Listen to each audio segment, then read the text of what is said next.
नमस्कार दोस्तों, आपके अपने YouTube चैनल केमिस्ट्री व साइंस क्लासेज नुआ झुंझुनू में आपका स्वागत है। दोस्तों, हम पढ़ रहे थे क्लास 12 का एल्कोहल। उसमें हमने पढ़ा था बनाने की विधियाँ। कुछ विधियाँ हम पढ़ चुके हैं, कुछ आज पढ़ेंगे और आज विधियाँ जो भी है एल्कोहल बनाने की वो कंप्लीट करेंगे। तो दोस्तों, यदि आप इस चैनल पर प्रथम बार उपस्थित हुए हैं तो आप इस चैनल को सब्सक्राइब करें और बेल आइकन को प्रेस करें ताकि आगे आने वीडियो का नोटिफिकेशन आपको प्राप्त होता रहे तथा आप इस वीडियो को ज़्यादा से ज़्यादा शेयर करें ताकि मेरे को मोटिवेशन मिलता रहे। तो स्टार्ट करते हैं आज का टॉपिक। हमने कल तक पढ़ा था कि जो अपने पास एल्डिहाइड और कीटोन है, उस एल्डिहाइड व कीटोन से किस प्रकार से हम एल्कोहल बनाते हैं वो हमने कल पढ़ लिया था। आज उसके आगे पढ़ेंगे अपन। तो अपन बात करते हैं कार्बोक्सिलिक अम्ल। कार्बोक्सिलिक अम्ल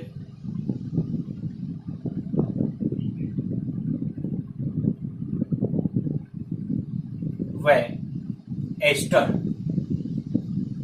कार्बोक्सिलिक अम्ल व एस्टर से अपन बनाएंगे आज एल्कोहल। सबसे पहले बात करते हैं कार्बोक्सिलिक अम्ल, जिसका फॉर्मूला होता RC≡OH, कार्बोक्सिलिक एसिड। इस कार्बोक्सिलिक एसिड का जब आप अपचयन या रिडक्शन लिथियम एल्यूमिनियम हाइड्राइड की प्रेजेंस में करवाते हैं। आपको कल मैंने बताया था कि लिथियम एल्यूमिनियम हाइड्राइड सबसे स्ट्रॉन्ग रिड्यूसिंग एजेंट होता है, सबसे प्रबल अपचायक होता है और यह लगभग सभी प्रकार के क्रियात्मक समूहों का अपचयन कर देता है। तो ये कार्बोक्सिलिक एसिड है और इसमें यहाँ पर इसका ये अपचयन करेगा तो अपने पास बन जाएगा प्राइमरी एल्कोहल। तो यहाँ पर दो हाइड्रोजन जुड़ जाएंगे और एक हाइड्रोजन यहाँ जुड़ जाएगा और यहाँ पर जुड़ जाएगा H, alcohol, primary alcohol plus H2O का निर्माण होता है। बात करें कि यह किस प्रकार की अभिक्रिया है, तो आपको ध्यान रखना है कि लिथियम एल्यूमिनियम हाइड्राइड ये जहां पर भी उपस्थित होता है अपचयन का काम करता है। ये हाइड्राइड है। हाइड्राइड हमेशा ही जो भी है वो H- देते हैं और वह अपचयन में काम आता है। तो यह एक अपचयन या रिडक्शन अभिक्रिया है। बात करें एस्टर की। एस्टर का फॉर्मूला होता है RC≡O। यदि दोस्तों यहाँ पर H जुड़ा रहता है तब तो ये कहलाता है कार्बोक्सिलिक एसिड, लेकिन यहाँ पर कोई मैं एल्किल समूह जोड़ दूं, एल्किल समूह जब इसके साथ जुड़ जाता है तो यह बनाता है अपने पास एस्टर। जब यहाँ पर यदि अपन बात करते हैं कि जब यहाँ पर H जुड़ा हुआ है तब तो ये कहलाता है अपने पास कार्बोक्सिलिक एसिड। और यहाँ पर कार्बन चेन, एक कार्बन, दो कार्बन, तीन कार्बन, कितने भी यदि कार्बन जुड़े रहते हैं तो यह कहलाता है एस्टर। तो एस्टर जो है इसका उत्प्रेरकीय यदि अपन अपचयन करवाए, उत्प्रेरक जैसे लिथियम अपन बात करें निकल, प्लेटिनम या प्लेटिनम, इनकी प्रेजेंस में इसका रिडक्शन करवाती है। तो यहाँ पर अपने पास एक H जो है वो यहाँ पर जुड़ जाएगा, बन जाएगा RCH2OH। अपने पास बन जाता है प्राइमरी एल्कोहल। तो यहाँ से ये बॉन्ड टूट जाता है और यहाँ पर जुड़ जाता है और यहाँ पर H जुड़ जाते हैं तो ये भी बन जाता है अपने पास एल्कोहल ROH। तो दो प्रकार के अल्कोहल बनते हैं। यहाँ से दो हाइड्रोजन यहाँ जुड़ जाएंगे, एक हाइड्रोजन यहाँ जुड़ जाएगा, एक हाइड्रोजन यहाँ जुड़ जाएगा, यानी दो मॉलिक्यूल हाइड्रोजन की आवश्यकता होगी यहाँ पर अपचयन करवाने के लिए। तो कार्बोक्सिलिक अम्ल का अपचयन करवाने के लिए हमें चाहिए मुख्य रूप से लिथियम एल्यूमिनियम हाइड्राइड, जबकि एस्टर जो है उसका रिडक्शन करवाने के लिए मुख्य रूप से उत्प्रेरकीय अपचयन करवाया जाता है। तो ये थे अपने पास कार्बोक्जिलिक अम्ल और एस्टर के द्वारा अपन किस प्रकार से अल्कोहल प्राप्त करते हैं। दोनों ही विधियों के द्वारा अपने पास प्राथमिक अल्कोहल का निर्माण होता है। नेक्स्ट विधि अपन बात करें हेलो एल्केन से। हेलो एल्केन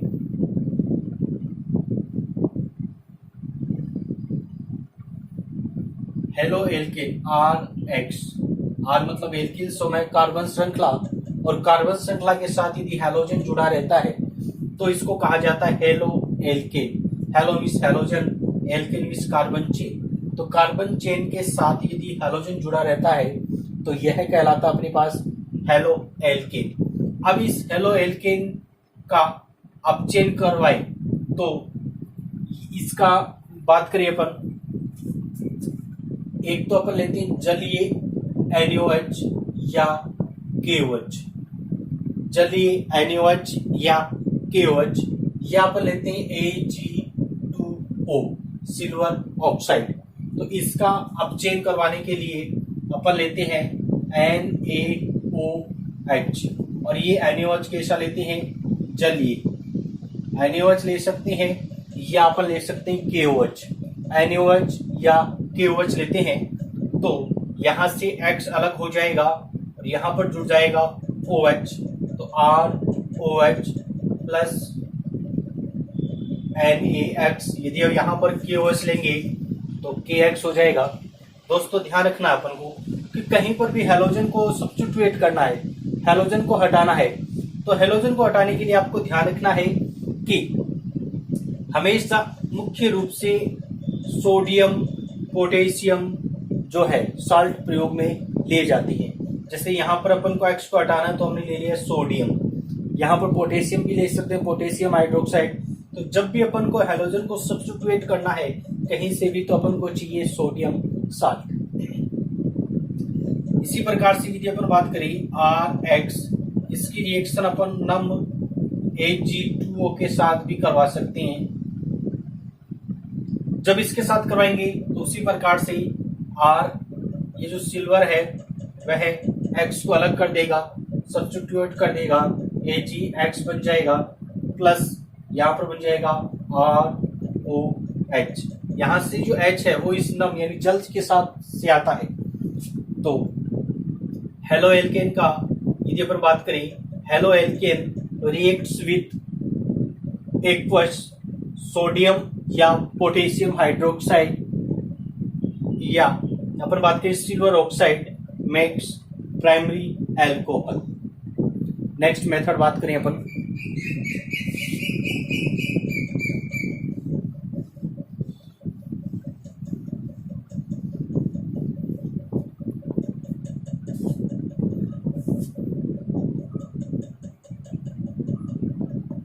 एस्टर का जल अपघटन।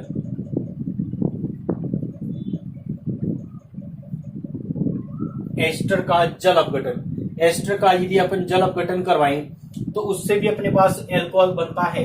किस प्रकार से बनता है ester, RC double bond OR, और इसका जल अपघटन करवाएं।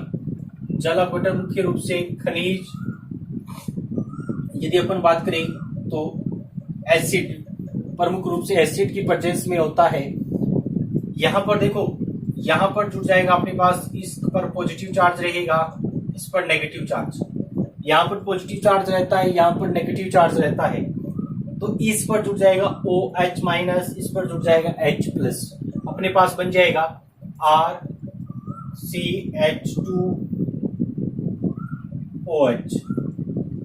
और ROH।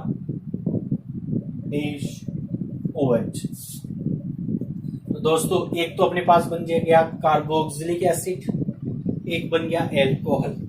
वहां पर हमने देखा था कि जब इसका हमने अपचयन करवा रही थी, रिडक्शन करवा रहे थे, एस्टर का जब आप रिडक्शन करवाते हैं तो एस्टर का जब रिडक्शन होता है तो हमने बात की थी, तो वहां पर मुख्य रूप से अपने पास अल्कोहल ही बनता है।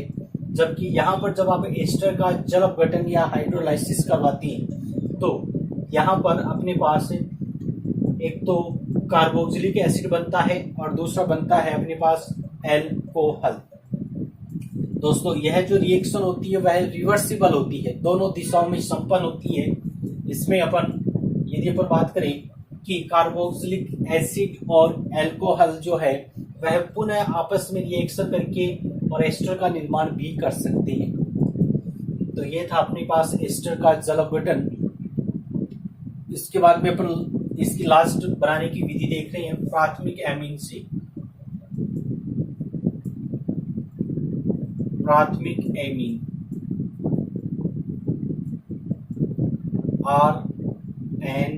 RNH2। देखो दोस्तों, एमीन 3 प्रकार के होती हैं। एक होती है प्राथमिक, दूसरी होती है सेकेंडरी और थर्ड होते हैं टर्सरी। प्राइमरी एमीन जिसमें RNH2 यानी या नाइट्रोजन के साथ 2 हाइड्रोजन जुड़े रहते हैं, तब वह कहलाता है प्राथमिक एमीन। दूसरा होता है सेकेंडरी एमीन RR और इस नाइट्रोजन के साथ केवल एक ही हाइड्रोजन उपस्थित होता है, तो यह कहलाता है सेकेंडरी। थर्ड बात करें टर्सरी एमीन। टर्सरी एमीन में नाइट्रोजन परमाणु के साथ कोई भी हाइड्रोजन उपस्थित नहीं होता है, तो वह कहलाता है तृतीयक एमीन। 3 प्रकार के primary, secondary, tertiary. Amino, imino, nitrilo. यहाँ पर एमिनो समूह प्रेजेंट होता है, यहाँ इमिनो समूह उपस्थित होता है और यहाँ नाइट्रिलो समूह उपस्थित होता है। तो अपन बात करते हैं प्राथमिक एमीन, यानी जहां पर भी NH2 दिखाई दे इसका मतलब वह प्राथमिक है, जहां पर भी NH दिखाई दे सेकेंडरी है, जहां केवल N अकेला ही दिखाई दे टर्सरी है। तो अपन बात करते हैं प्राथमिक एमीन। प्राथमिक एमीन की अभिक्रिया नाइट्रस अम्ल। नाइट्रस अम्ल क्या होता है दोस्तों? HNO3, इसको कहते हैं अपन नाइट्रिक एसिड। नाइट्रिक एसिड यह है अपने पास nitric acid, HNO3 nitric acid. इससे हमने एक H हटा, एक ऑक्सीजन हटा दिया, HONO2, जिसको अपन इस प्रकार से लिख सकते हैं HONO। इसको कहते हैं अपन नाइट्रस एसिड। ये नाइट्रस अम्ल है या नाइट्रस एसिड है, और ऊपर वाला अभी हमने बात किया नाइट्रिक एसिड। इसमें एक ऑक्सीजन कम है, इसमें एक ऑक्सीजन ज्यादा है। यहाँ पर ऑक्सीजन 3, नाइट्रेट 2, नाइट्रस। तो दोस्तों यदि अपन बात करें, यह जो नाइट्रिक एसिड होता है वह स्थायी होता है, मतलब लेब में अपन को मिल जाता है। ये स्थायी होने के कारण यह अस्थायी होता है, और अस्थायी होने के कारण हमें लेब में प्राप्त नहीं होता है। इसका फॉर्मेशन करना पड़ता है हमें फॉर्मेशन करने के लिए कभी भी ये नहीं मिलेगा। अपन को मिलेगा लेब में NaNO2, sodium nitrite. Sodium nitrite, और इसकी रिएक्शन अपन वहां पर HCl मिलाएंगे। जब इसमें HCl hydrochloric acid, nitrous acid जो है उसकी रिएक्शन अपन HCl के साथ करवाएंगे, तो ये H और ये NO2 अपने पास बन जाएगा HNO2 प्लस H और Na और Cl। तो ये HNO2 जो है इसका हमें निर्माण करना पड़ता है, और इसका निर्माण करने के लिए हमें निर्माण किससे होगा? NaNO2 प्लस HCl से। NaNO2 प्लस HCl जब आप डालोगे तो अपने पास मिल जाता है HNO2। तो ये अपन को मिलेगा नहीं कहीं पर भी, इसके स्थान पर आपको ये भी एग्जाम में दिया हुआ आ सकता है NaNO2 plus HCl। NaNO2 plus HCl, इसका मतलब भी अपने पास क्या है? HONO है, यानी नाइट्रस एसिड है। अब ये जो है वह किस प्रकार से इससे रिएक्शन करेगा? तो ये जो है RN, 2 हाइड्रोजन, और इसके साथ N डबल बॉन्ड O और OH, ये इस प्रकार से रिएक्शन करेंगे।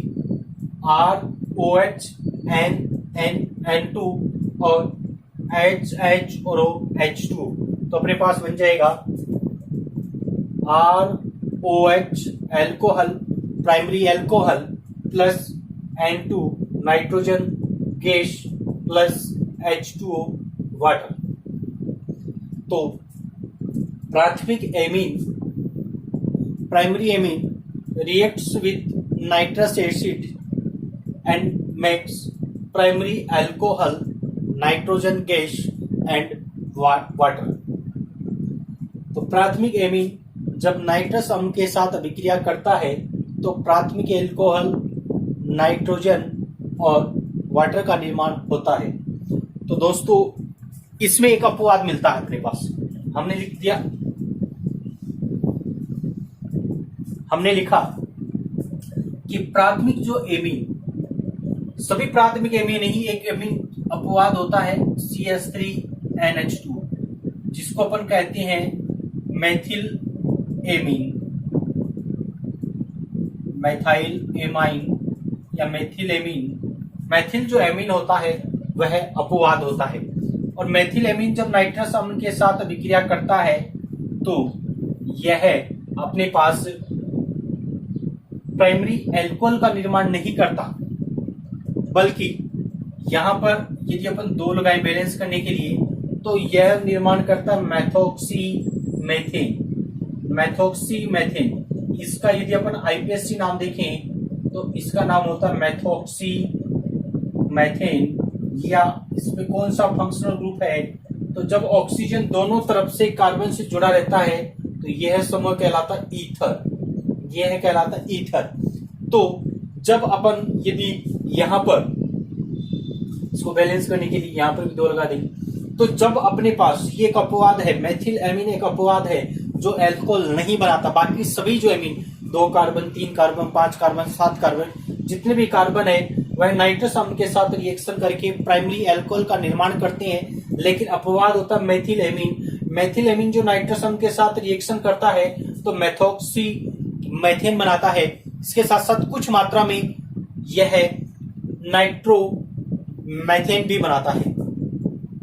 तो अपन बात कर रहे हैं अभी हमारे पास कि जब प्राथमिक एमीन है वह नाइट्रस अम्ल के साथ रिएक्शन करते हैं तो एल्कोहल का निर्माण होता है, प्राथमिक एल्कोहल बनता है, लेकिन अपवाद आपको याद रखना है मेथिल एमीन। मेथिल एमीन जो है वह नाइट्रस अम्ल के साथ मैथोक्सी मेथेन या ईथर बनाता है, बाकी सभी एमीन प्राथमिक एल्कोहल बनाते हैं। ये सभी जो मेथड्स थे अभी हमने पढ़े हैं कि एमीन किस जो अपने पास एल्कोहल है उनको किन किन विधियों के द्वारा बनाया जा सकता है। सबसे पहले हमने पढ़ा था एल्किन के द्वारा, उसके बाद में हमने पढ़ा गिन्यार अभिकर्मक के द्वारा, फिर हमने पढ़ा एल्डिहाइड और कीटोन के द्वारा, फिर आज हमने पढ़ा कार्बोक्सिलिक अम्ल और एस्टर के द्वारा, उसके बाद में आज अभी हमने पढ़ा था एस्टर के जल अपघटन के द्वारा, फिर हमने पढ़ा प्राथमिक एमीन के द्वारा, और इससे पहले एक रिएक्शन हमने पढ़ी थी हेलो एल्केन के द्वारा। ये सभी जो मेथड्स है उनके द्वारा अपन एल्कोहल का फॉर्मेशन करते हैं। तो ये अपना एक टॉपिक जो है इस लेसन का वह कंप्लीट हो जाता है। नेक्स्ट आगे का टॉपिक आता है अपने पास भौतिक गुणधर्म, फिजिकल प्रॉपर्टी। क्या क्या फिजिकल प्रॉपर्टी होती है एल्कोहल की,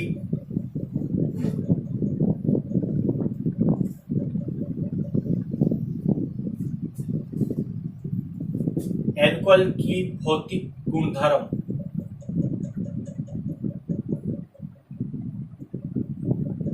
भौतिक गुणधर्म या फिजिकल प्रॉपर्टी, क्या क्या गुणधर्म होते हैं एल्कोहल की, क्या क्या विशेषताएं होती है। तो सबसे बड़ी विशेषता ये होती है कि एल्कोहल उदासीन होता है। क्यों होता है? क्योंकि अल्कोहल दोनों प्रकार की रिएक्शन देता है, ROH। इसका ये बॉन्ड भी टूट सकता है, जब ये यहां से टूटता है तो एसिडिक प्रॉपर्टी शो करता है, ये प्रोटॉन अलग होता है यहां से। दूसरी ये यहां से भी टूट सकता है, यहां से टूटेगा तो अपने पास OH माइनस अलग होगा, तो यह बेसिक प्रॉपर्टी भी शो करता है। इसका यह एक न्यूट्रल मॉलिक्यूल होता है, उदासीन अणु होता है। दूसरी विशेष बात कि C1 से C11 कार्बन संख्या 1 मेथेनॉल से और 11 तक, 11 कार्बन तक यदि अपन बात करें अल्कोहल की, तो ये द्रव्य होते हैं। इनकी एक विशेष गंध होती है और ये वाष्पशील होते हैं, वाष्प अवस्था में परिवर्तित होने वाले होते हैं। कार्बन संख्या 1 से लेकर 11 परमाणु तक सभी द्रव्य होते हैं, गंध होती है, उसकी एक महक होती है, स्मेल होती है, अल्कोहलिक स्मेल कहते हैं अपन, और वाष्पशील होती है, वाष्प अवस्था में परिवर्तित होने वाले होते हैं। इसके आगे की यदि अपन बात करें 12 से लेकर आगे की जितने भी कार्बन की यदि अपन बात करें, ये सभी मोम के समान ठोस होते हैं, मोम के समान ठोस होते हैं। कार्बन 1 से लेकर 11 तक के द्रव्य, बाकी जो यदि अपन आगे की बात करें तो ये सभी कैसे होते हैं, तो ठोस होते हैं। नेक्स्ट विशेष बात देखें तो इनका स्वापक प्रभाव होता है। अपन एथेनॉल, जिसको अपन सामान्य भाषा में कहते हैं शराब, शराब जो होती है उसका स्वापक, यानी इसको लेने के बाद में अच्छी नींद आती है। कुछ व्यक्ति पीते हैं तो वो लेने के बाद में उनको अच्छी नींद आ जाती है, उनको चिंता या टेंशन जो होती है वो नहीं रहती है। यानी ये जो है केंद्रीय जो तंत्रिका तंत्र होता है, जो सोचने का काम करता है, अपने सोचने का जो काम होता है वह ब्रेन करता है। यानी कहें तो केंद्रीय तंत्रिका तंत्र जो होता है, उस केंद्रीय तंत्रिका तंत्र को यह अवरुद्ध कर देता है, सोचने विचारने की जो क्षमता होती है उसको कम कर देता है। यानी इसका एक स्वापक प्रभाव होता है। दूसरा यदि अपन बात करें मेथेनॉल, मेथेनॉल जो होता है यह विषैला होता है, विषैला प्रभाव होता है इसका, और इसको लेने से व्यक्ति में अंधापन भी आ जाता है। इसको पीने के साथ साथ व्यक्ति अंधा भी हो जाता है, तो यह नुकसानदायक होता है। नेक्स्ट यदि अपन बात करें इनकी विलयता की, तो एग्जाम में कभी भी ये नहीं पूछा जाता है कि इसकी कौन सी अवस्था में पाए जाते हैं। यदि अपन फिजिकल प्रॉपर्टी किसी का भी डिटेल करें तो अपन को 2 क्वेश्चन बनते हैं। पहला एक क्वेश्चन होता है विलयता पर, विलयता पर यह पूछा जा सकता है कि ये विलय होते हैं या नहीं होते हैं। विलयता में यदि अपन बात करें तो ये जल में विलय होते हैं।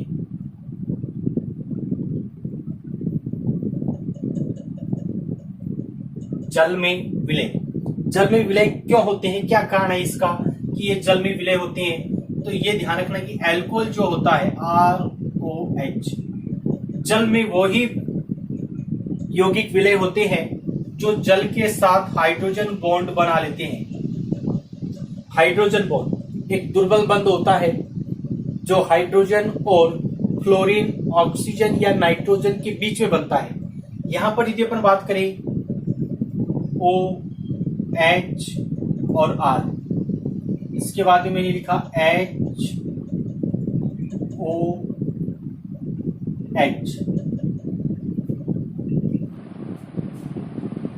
यहां पर ये ऑक्सीजन और इस वाटर का जल, ये हाइड्रोजन आपस में जुड़ गए हैं और इनके बीच में एक कमजोर बंध है। इस बंध को कहते हैं अपन हाइड्रोजन बंध। इसी प्रकार से यदि अपन बात करें आगे HOR, तो इनके बीच में भी ये हाइड्रोजन बॉन्ड हो गया। इसी प्रकार से यदि अपन आगे जल का मॉलिक्यूल ले लें HOH, तो इनके बीच में भी ये हाइड्रोजन बंध हो गया। इसी प्रकार से आगे अपन बना सकते हैं HOR, इनके बीच में भी हाइड्रोजन बंध है। तो हाइड्रोजन बॉन्ड किन किन के बीच में बनता है? एक तो हाइड्रोजन और दूसरे फोन, F1 फ्लोरीन, ऑक्सीजन और नाइट्रोजन। जब हाइड्रोजन इनके संपर्क में आता है तो एक कमजोर या वीक हाइड्रोजन बंध का निर्माण होता है। यहाँ पर एल्कोहल का O और ये H आपस में जुड़ रहे हैं, तो यह बॉन्ड कहलाता है हाइड्रोजन बंध। हाइड्रोजन बंध को आंशिक रूप से या डॉटेड लाइन द्वारा प्रदर्शित किया जाता है। अब अपन बात करें कि जैसे जैसे कार्बन संख्या बढ़ती है, एक कार्बन वालों की विलेयता सबसे ज्यादा होती है, सोलिबिलिटी सबसे ज्यादा होती है, 2 वालों की उससे कम होती है, 3 वालों की उससे कम, 4 वालों की उससे कम क्यों होती है? जैसे जैसे कार्बन संख्या बढ़ेगी वैसे वैसे सोलिबिलिटी का मान भी घटेगा। इसके घटने का कारण ये होता है कि ये जो भाग होता है, ये जो कार्बन संख्या, इसको अपन कहते हैं हाइड्रोफोबिक पार्ट।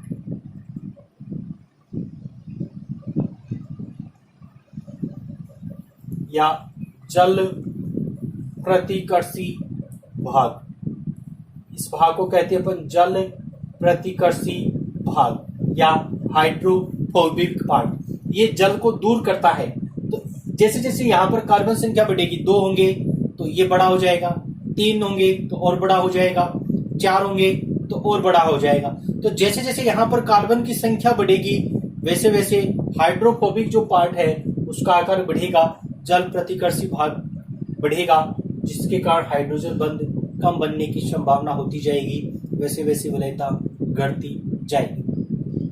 बात करें अपन आइसोमर्स, समावयवियों की। समावयवियों की एक सीधी चेन है, एक ब्रांच है। तो जैसे जैसे ब्रांचिंग बढ़ेगी, मैं कह रहा हूं कार्बन संख्या बढ़ती है तो विलेयता घटती है। नेक्स्ट यदि अपन बात करें कि ब्रांचिंग बढ़ने पर, कार्बन संख्या बढ़ने पर विलेयता घटती है, लेकिन ब्रांचिंग बढ़ने पर यदि अपन बात करेंगे कि शाखाएं बढ़ने पर, तो विलेयता का मान जो है वह बढ़ता है, क्योंकि पृष्ठीय जो क्षेत्रफल है उसके मान में कमी हो जाती है। पृष्ठीय क्षेत्रफल में मान में कमी होने के कारण जैसे जैसे शाखाएं बढ़ती है वैसे वैसे उसकी विलेयता के मान में वृद्धि होती है। टॉपिक विलेयता कंप्लीट होता है। नेक्स्ट जो भाग होगा उसमें अपन पढ़ेंगे इसके अन्य फिजिकल प्रॉपर्टीज। बची अभी क्वथनांक, वो अपन अगला जो अपना पार्ट आएगा